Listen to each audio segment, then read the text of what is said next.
and live your life today. It doesn't matter what they say. All right. Well, welcome to another episode of Red Lotus Life. This is where we provide resources and tools to create a life that you love after abuse. And I just am smiling and kind of laughing because we did not plan this color coordination. No, we've had very little communication actually in the last few days because I'm currently out of town for a short amount of time. And so when we showed up, we were like, of course, what a synchronicity. I know you're actually on vacation right now, so I'm just grateful that Mhm. we get to hop on real quick. I know, me too. I love this work so much and didn't want to miss, like, we have some momentum going right now with everything that's happening in the Say Yes to Soul 30-day challenge as well as the Say Yes to Soul membership. And I just wanted to be able to hop on and touch base and let everybody know what's alive.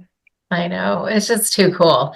I love it. The Say Yes to Soul Challenge is always such a highlight for us every year because the people who participate move mountains. It's insane what goes Mhm. on. And so we wanted to take a little bit of time this year. We didn't do it last year, but this year, because we're doing it all in real time, we wanted to actually highlight some of these stories, some of these experiences, and this one is super special that we're going to be highlighting today. Yeah, I love this one a lot, and I hope that everybody has been able to see the highlight that we shared. I believe it was last Friday. It was such a good story, and I can't wait to share about this one for this week. I know. It's so cool. So we sit here and we talk a lot about ancestral and generational healing with the work that we do. The challenge is super cool because we are emotional clearing practitioners, but we don't do any of the clearing, emotional clearing in the challenge, yet we're still able to see such profound and transformational results. And so it's I can't say enough. I just wish people would go in and jump in. We're still, let's see, yeah, what is today? It's still open for like another week, a little over a week. So, Mhm. I mean, if you want access to this challenge, we highly recommend jumping in and doing it. Yeah, if you go ahead and jump in now, then you'll still have access to the client portal and to the Telegram chat, to Lori and I, and also to the safety and support of everyone else that's in the container. Mhm. Okay, so I'm glad that you said that and that you brought that in because with this story, this member, or she's not a member, she's a participant in the challenge. That was the first thing that she said. That all of a sudden this like ping went off. I don't know how she found us. I think it was on YouTube. Yeah. And she was like, "Oh my gosh, this is the first time like I realized this is a space of people who are healing from abuse." And she was talking about how safe it was because she is in the private chat. So she was talking about that. And, that is like every time somebody says it, I just like that is the biggest compliment ever. It is because that's our biggest intention, I feel like, for any container that we create is for it to be coming from a heart-centered place that allows people to really authentically show up and feel safe.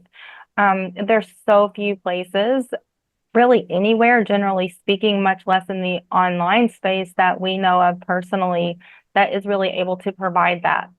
Hmm. Yeah, so she started talking about then she became really vulnerable and was sharing about trust, right? And how it's I think with abuse survivors, I mean, I've been there for sure. Oh, I have Gabby here. I just want to tell everybody I have Gabby, my elder pug here with her collapsed trachea. So if you hear her, in the background, that's what that is. So one of the things that she started to open up about was the trust, right? Because once we've been in these relationships, it's so hard to trust. It's so hard to be vulnerable. It's hard to believe people for their word, Hmm. like just all of that. And then to even show up into a space where you don't know anybody and there's people from around the world in it, Hmm. that was truly such a special moment for me.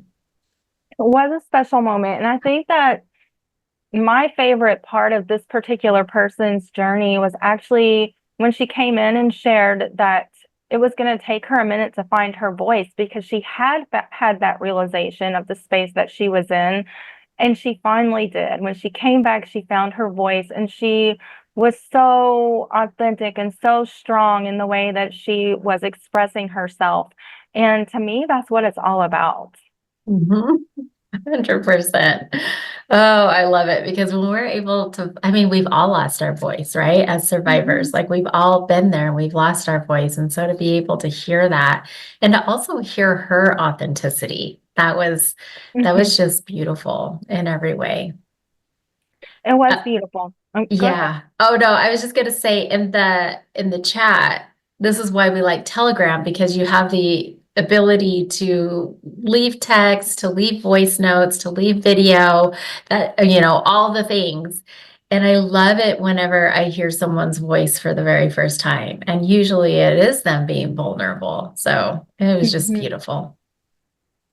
Yeah.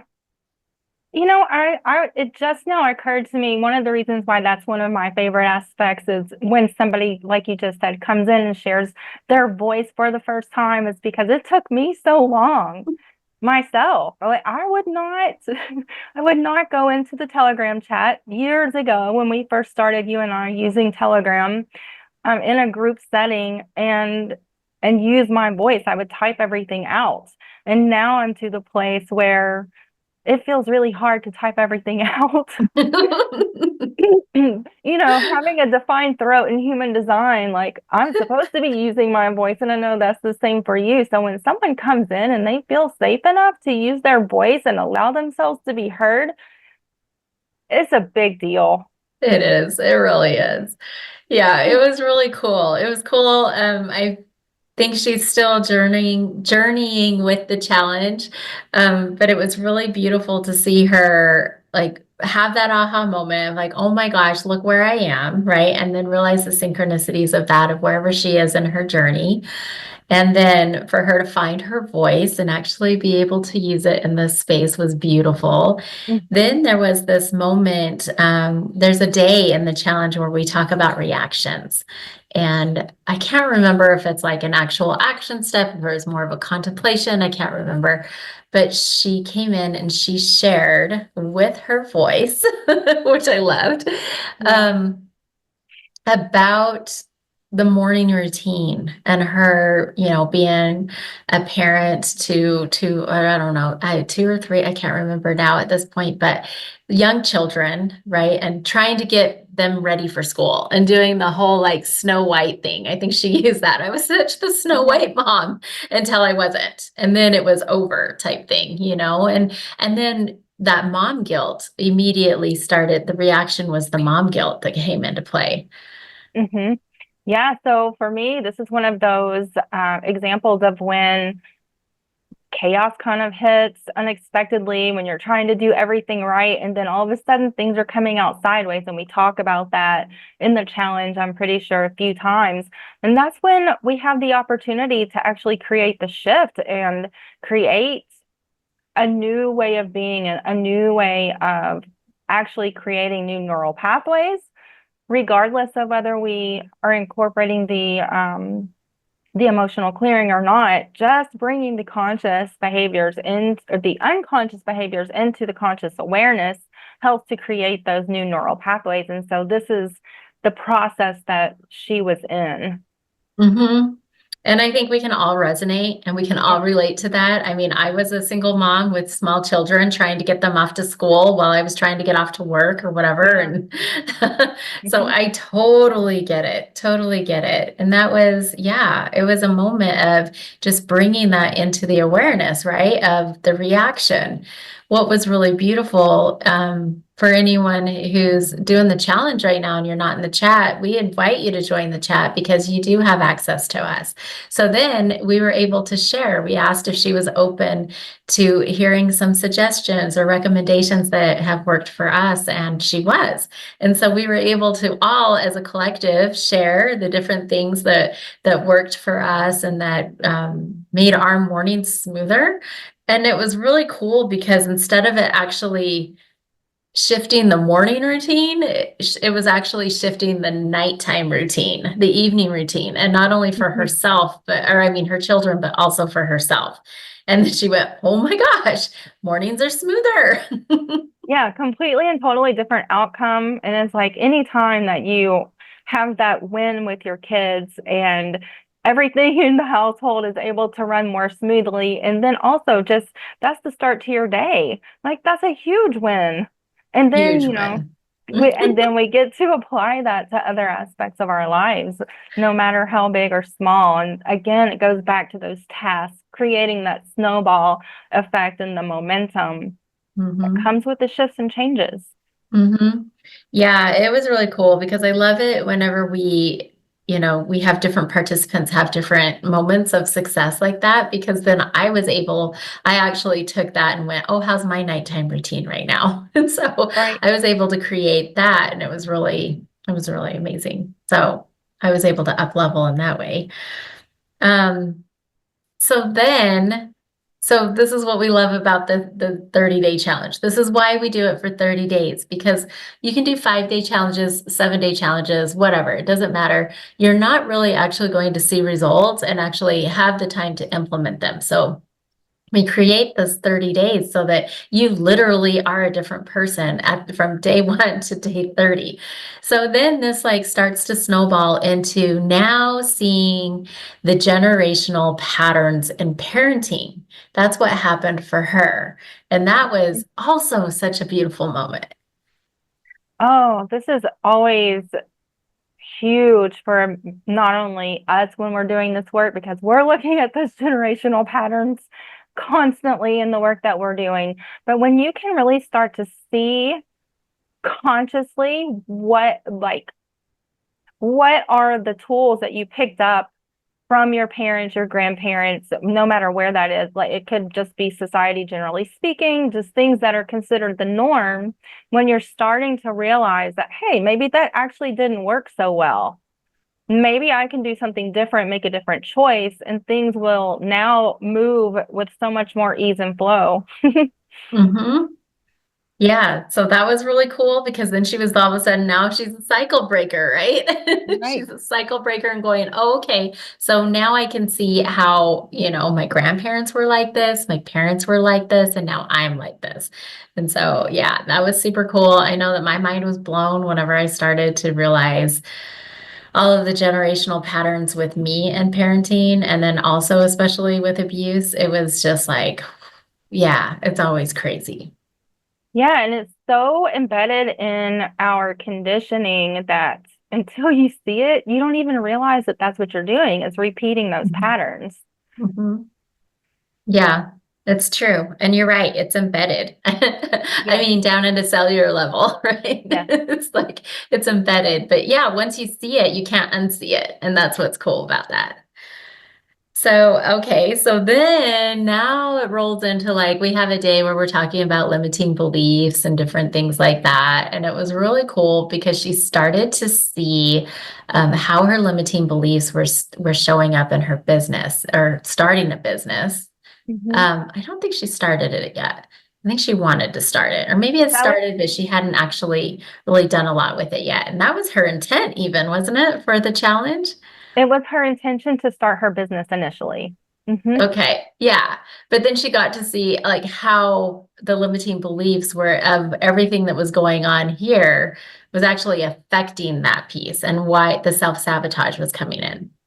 Yeah, the self-sabotage was coming in, and it's kind of like one of those places when we're talking about embodiment and not really being in a place where, like, when there's chaos all around you and your energy is being pulled in so many different directions that you aren't able to come into alignment. You can't come into center to be able to create what you're actually desiring to create. And so you have all of this other work that needs to be done so that you can finally get to the place that your intention can now be carried out and implemented. Yeah, it's called survival mode. Yeah. Yes. Like that's what I just kept hearing over and over again. It's like until like I know I was that mom. I was that mom with two young kids that was in survival mode and wanting to create businesses. I Hmm. actually had one, I didn't even realize that until you started talking about it just now. I was even pregnant with my second one, and I was out really trying to work my business at the time.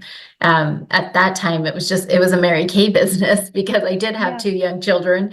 But I just remember going, how did that, like, where could it have gone if I wouldn't have been in that survival mode? Because it was already somewhat successful. So it's fascinating. Again, when we pull the unconscious into the conscious and we can actually see how the same things are affecting every aspect of our life. Absolutely. And I too have been that person who was constantly trying to start a business, and especially like I was into all of the network marketing and all of that as well before we finally got into, the more spiritual based business and the mindset. But I got there from there, or I got here from there initially anyway. But yes, when you realize that when you're being pulled in so many directions, and if you're not actually already doing this work at the same time, which is possible, you can do this work at the same time, um, and be becoming conscious of behaviors and conditioning. But if you're not doing it at all, then oftentimes what we have seen happen over and over and over again with people who are business owners or wanting and desiring to start a business is that um, their business might do really well for a little while, but because there's not already a solid foundation, it eventually falls apart. And that Mhm. is what happened to me in every case until now. Same. I'm all same. Yeah, until now, because you have to build the strong foundation. But the Right. strong foundation begins with us, and it begins with that embodiment. It begins with us being strong in who we are and anchored in who we are, knowing our values, our beliefs, our Hmm. pillars, right? Our core values of who we are. Because how can you possibly build anything, let alone a business? Right, If you don't exactly. know that. So yeah, so that was really cool to see. And then the last part that I kind of wanted to just highlight with her, because she is still going through the journey, is she realized also how this is affecting her relationships. Like, because there is this one part in the challenge where we do focus on relationships. And so she had all of these aha, because we are pretty advanced in all of the different work that we do and the different maps and models that we bring in and the tools. And one of those tools that we bring in is human design and gene keys. And Hmm. so it was really cool for us to even bring in, every time it's so different. It just depends on who's participating, right? And who's Hmm. in the challenge, or in the chat, and also if they're doing comments anywhere. So we end up getting into human design. And I thought it was really cool because she was saying how what was it? How she wasn't received well in co-working situations. Is that right? In pretty much any relationship, she was Yeah. not being received well, and people found her to be abrasive and Hmm. descriptive words like that. Yeah, but she always led with its open heart, and Right. knowing, like, communicating with her in the chat, I was really surprised to hear that Yes. because she does lead with an open heart and she Mhm. is very open-minded and all of those things. And And so I service was, oriented, even from the yeah, conversation with us at the start, like she was so open hearted and desiring to share and, be supportive. So I was really surprised as well. yeah, it totally took me back. So then that's when we started introducing like human design. I can't remember if it was already in the chat or something. I don't know. Maybe somebody else had already started talking about it. Because we do have quite a few people in the Gene Key community who are in there, and also the human design community. So Hmm. that it could have been before that. But it was cool because she started to go and look at her profile and then she realized she was a manifester, which then we all went, oh, okay, that's why. Because with a manifester, it's all about communication. Manifestors are amazing. I love the manifestors in my life because they are the leaders of the world. They are literally the ones out there leading and like Indiana Jones out there with the machete, Yeah. like in the jungle, like leading the pack, you know? And so with that one, the no, inner authority? No. What am I trying to say? Respond. Yes. How do you respond? Like, what is it called right now? The respond. So that is to inform. So Yes. communication for manifestors it's so important because in their mind, it's all laid out, right? It's all here and they're just able to like, yeah, I'm just going to go with it and roll with it. And why does anybody have a problem with this? But you have to inform your people. You have to Yes. communicate, which I know you're a manifesting generator, so you get that. Yeah, I totally get it. I used to just wonder why in the world everybody couldn't receive me and I just would not inform. I had no idea that I needed to inform. And then it went into, because for me, it's a combination as a manifesting generator. I not only need to inform, but I also need to wait to respond. Right? So Yeah. then, so then I realized there was this piece of me, and this came up for this particular person, which is why I'm sharing it as well as like, not, but I don't want to ask permission, right? I don't need to ask permission. I'm informing you, and that's the whole point. No, we don't need permission. We just need to let everybody know what our intention is. Yeah. I mean, I think that's the biggest thing. When manifestors realize that, it's like that is such a huge piece, Hmm. I think, Hmm. in any of their relationships. So so even with you and I, like we went through this in the beginning when you and I started working together here in Yeah. Red Lotus Life, and you were Yeah. just rolling with things, and I was Yeah. like, oh yeah, like I loved it because yeah, there's the drive, the motivation, the all that stuff, but then I'd say, oh, wait, hold on. We were going to do this concept though, or whatever it was. And you were like, Yeah. what? I thought we did. Anyway, it was really cool for even us to like work through that part. Yeah, because there was a lot of conditioning that came with all of that, and we were actually working on a clear in the Save the Soul membership when it really came to the surface because we hadn't run into that before communication wise between us, and we had been working together and friends for years. And there was a moment when I had to like pause because I knew that it was the clear that was coming up to the surface, but I was like, what is happening? She's not hearing me. I don't Yeah. understand. And I was like, I wasn't. But No, that's because there wasn't any communication. So I if thought I somebody, was. I thought I was yeah, communicating the entire time. But yeah. yeah, no, it was funny once we finally figured out what was actually happening. Like, okay, we can do this now. We can move forward. Yeah, but it was really cool too because now I have that perspective of being on that end because I don't have actually a lot of manifestors or generating or manifesting generators in my life that are like Mhm. close, like in my inner circle type thing. And most of them are generators. Um, I have a couple, but they're more on the like outer side, right? Like outer. Mhm. And so anyway, it was just really, really cool because communication always is amazing. Like, I mean, the world goes Mhm. round with smooth communication. There's Yeah, for flow with sure. smooth communication. So I thought that was really cool for her to even understand that Yes. and go, oh, okay. Yeah, because it's not about permission. It is not about permission for a manifester at all. It's like you go and you lead the way. It's just saying, hey, I'm leaving at this time. So if you want to get on the boat, the ship sails at and this is where we're going type Yeah. thing. Yeah, I have a phrase that I use quite often, and that is, I am not asking you, I am telling you. I'm not Yep. asking for permission, I'm telling you, this is what I'm doing. Hmm. Yeah, I love it. So anyway, I mean, there were just so many aha moments and so many shifts and everything that happened with her that we just had to highlight her. We just had to like, share her experience because it was so beautiful to witness. It was really beautiful, and I hope that um, she will continue. I know she will continue jumping timelines even after the challenge is over. So Yeah, I have no doubt. It's going to be amazing. And I can't wait to see that business come to life. that's what I was just gonna say. Me too. Yeah, it'll be cool. Okay.